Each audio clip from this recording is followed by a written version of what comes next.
baik. Untuk penerapan anti bullying, karena kita itu dimonitor terkait bullying ini oleh Dinas Pendidikan. Ya, oleh Dinas Pendidikan, bahkan dinas terkait tentang bullying. Bahkan setiap tahun itu ada namanya survei lingkungan belajar yang mana mengevaluasi kegiatan, perilaku siswa, guru dan lain sebagainya. Di situ ada beberapa hal terkait bullying. Nah, salah satu untuk meminimalisir ya bahasanya terkait bullying, yang pertama itu tadi kita melakukan hampir setiap hari lah ya. Jangan saling menghina, jangan saling mengejek. Artinya mensosialisasikan ke siswa-siswi agar tidak melakukan hal itu, baik verbal ataupun non verbal, dan juga ya itu tadi terkait dengan cyberbullying itu, saling kata-kataan di grup dan lain sebagainya. Itu yang pertama. Yang kedua, ini kemarin kita baru evaluasi karena memang kita masih polosan banget nih di tembok, nggak ada informasi segala macam.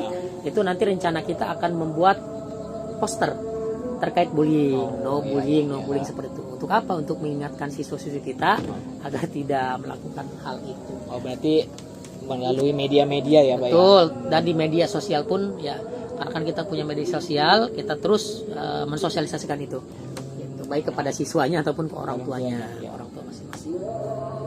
Ayo, silakan. Mbak, saya mau nanya, mengapa bullying masih terjadi sampai saat ini? Oke. Bullying ini kan tadi saya di awal sudah bilang bahwasannya ini terjadi bukan di era sekarang. Dari mungkin zaman dahulu kala, bahasanya hina menghina kan, bahasanya dari hina menghina. Bahkan kekerasan segala macam dari zaman dahulu kala. Cuma kan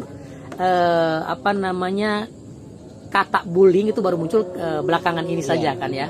Nah, ini ya mungkin itu tadi bisa jadi dari segi pendidikan kitanya mungkin harus diperbaharui terkait dengan pendidikan karakter siswa.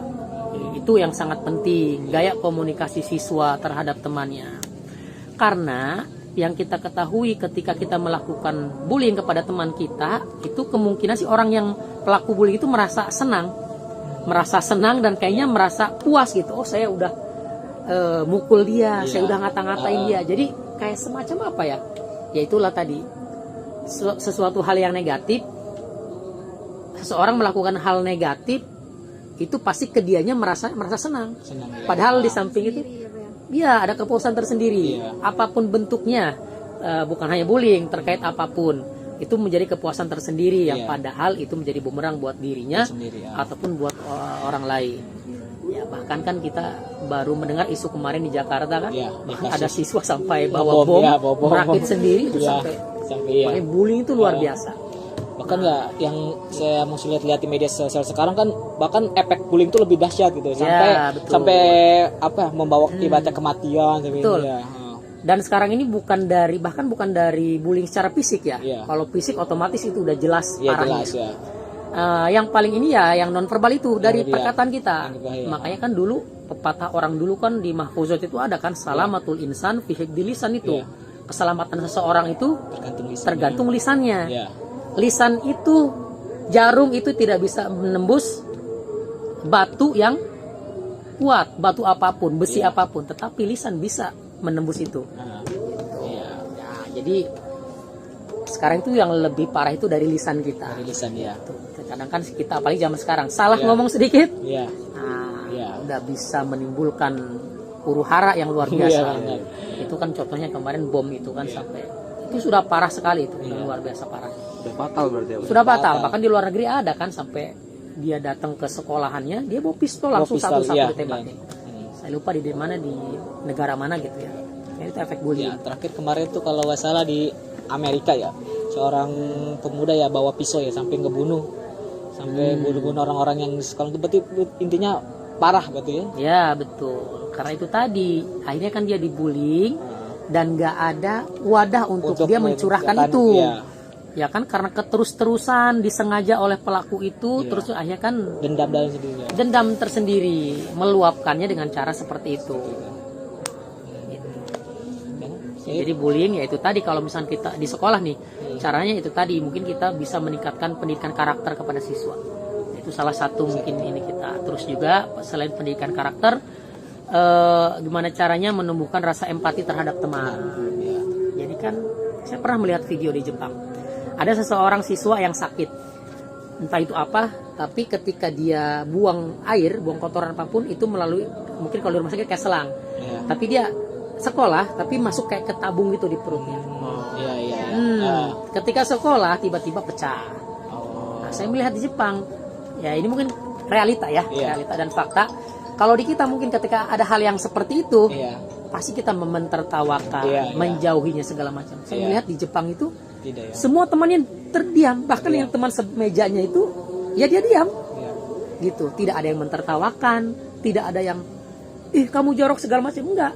Jadi dia benar-benar menghormati atau berempati kepada temannya. Nah, itu Berarti- luar biasa. Empati itu sangat penting. berarti Sangat ya. penting antar teman, antar keluarga, ke masyarakat itu penting banget. Gitu. Dan itu PR kita bersama untuk menemukan rasa empati, Empati. kita, Ya, baik di masyarakat, di sekolah, di kampus dan lain sebagainya. Itu sesuai dengan apa ya, visi dari Pancasila Pak ya. Betul. Dan Undang-Undang Dasar 1945 alinea keempat ya. Ya, betul. Oke, jadi kawan-kawan ada yang mau bertanya lagi? Cukup. Udah cukup kali ya? Mungkin intinya bullying itu harus deteksi ya Pak ya. Tuh. Betul ya. Hmm. Sama lebih ibaratnya guru-guru juga ya. Lebih Iya. apa ya? Lebih Berperan. berperan besar ya. Berperan aktif ya dalam menangani hal itu. Itu ya. Jadi bahasanya perhatiannya harus lebih. Lebih ya. Dan ketika ada laporan dari siswa jangan sampai diremehkan. Diremehkan ya. Itu. Kalau guru meremehkan hal itu, Pak Bu saya diinikan sama teman saya. Udah kamu pecahkan sendiri aja masalahnya. Iya. Nah itu nggak bisa. Kalau zaman dulu mungkin bisa. Iya. Dan emang di situ jadi faktor ya emang benar kita mendidik dia untuk menyelesaikan masalah dia sendiri. Iya, iya. Tapi di samping itu kita jangan acuh, jangan udah tidak memikirkan, kita harus melihat. Kalaupun kita berpesan, ya udah coba kita kasih nasihat dan arahan. Coba kamu begini, begini, begini. Sambil kita awasin. Gitu. Kalaupun kita sambil mendidik dia untuk menyelesaikan masalah dia sendiri. Iya. Ya, mungkin cukup ya. Cukup kali ya. Oh. Terima kasih banyak Pak ya. Aduh, Ya ini. sama-sama. Dari sini kita mendapat pelajaran juga ya teman-teman ya. Mana? Mungkin baik teman-teman podcastin mungkin sekian ya podcast kami ya. Mohon maaf untuk semuanya. Cukup sekian ya. Wassalamualaikum warahmatullahi wabarakatuh.